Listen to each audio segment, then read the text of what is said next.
ಇನ್ನು ಸಂಪುಟ ವಿಸ್ತರಣೆಗೆ ಶುಭ ಮುಹೂರ್ತ ಇವಾಗ ಕೂಡ ಬಂದಿದೆ. ನಾನು ಕೂಡ ಸಚಿವ ಸ್ಥಾನದ ಆಕಾಂಕ್ಷಿ ಅಂತ ಹೇಳಿ MLC ಎಸ್ ರವಿ ಹೇಳಿದ್ದಾರೆ.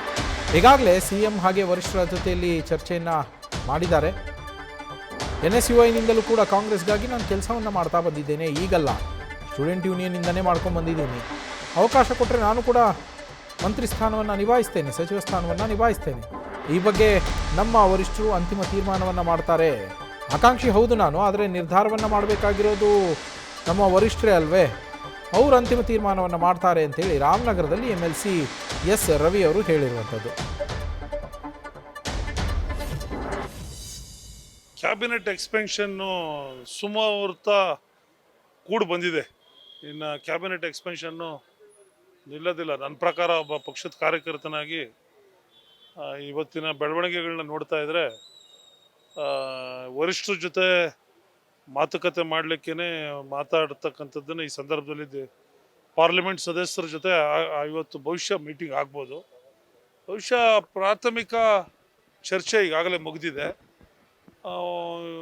ರಾಹುಲ್ ಗಾಂಧಿಯವರವರ ನಿರ್ದೇಶನದಂತೆ ಒಂದು ಹೊಣೆಗಾರಿಕೆ ಇರ್ತಕ್ಕಂಥ, ಒಂದು ಬದ್ಧತೆ ಇರ್ತಕ್ಕಂಥ ನೂತನ ರೀತಿಯ ಕ್ಯಾಬಿನೆಟನ್ನು ಕರ್ನಾಟಕ ರಾಜ್ಯಕ್ಕೆ ಕೊಡಬೇಕು ಅಂತಕ್ಕಂಥದ್ದು ಕಾಂಗ್ರೆಸ್ ವರಿಷ್ಠರ ಮನೋಭಿಲಾಷ ಅಂತ ನನ್ನ ಭಾವನೆ. ಅದರಿಂದ ಈಗ ಹಲವಾರು ಸುತ್ತುಗಳಲ್ಲಿ ಈಗಾಗಲೇ ಮಾತನಾಡಿರೋದ್ರಿಂದ ಈಗ ಅಂತಿಮವಾಗಿ ರೂಪುರೇಷೆಗಳನ್ನು ಪಡೆದು ಕ್ಯಾಬಿನೆಟ್ ರಿಷಫಲ್ ಖಚಿತವಾಗಿ ಆಗ್ತದೆ. ಭಾಳ ಉತ್ತಮವಾಗಿ ರಾಜ್ಯಕ್ಕೆ, ರಾಜ್ಯದ ಅಭಿವೃದ್ಧಿಗೆ, ಪಕ್ಷದ ಸಂಘಟನೆಯ ದೃಷ್ಟಿಯಿಂದ ಭಾಳ ಬಲಿಷ್ಠವಾದಂಥ ಒಂದು ಕ್ಯಾಬಿನೆಟ್ಟು, ಎಲ್ಲರನ್ನ ಒಳಗೊಂಡಿರ್ತಕ್ಕಂಥ, ಎಲ್ಲ ಸಾಮಾಜಿಕ ನ್ಯಾಯವನ್ನು ನೀಡ್ತಕ್ಕಂಥ ಯುವಕರು, ಹೊಸಬ್ರು, ಹಿರಿಯರು, ಎಲ್ಲ ವರ್ಗಗಳು ಎಲ್ಲರನ್ನ ಸೇರಿದಂತೆ ಒಂದು ಸ್ಪಷ್ಟವಾದಂಥ ಕ್ಯಾಬಿನೆಟ್ಟು ಆಗ್ತದೆ. ಅದರಲ್ಲೇ ನನ್ನ ಮನವಿ.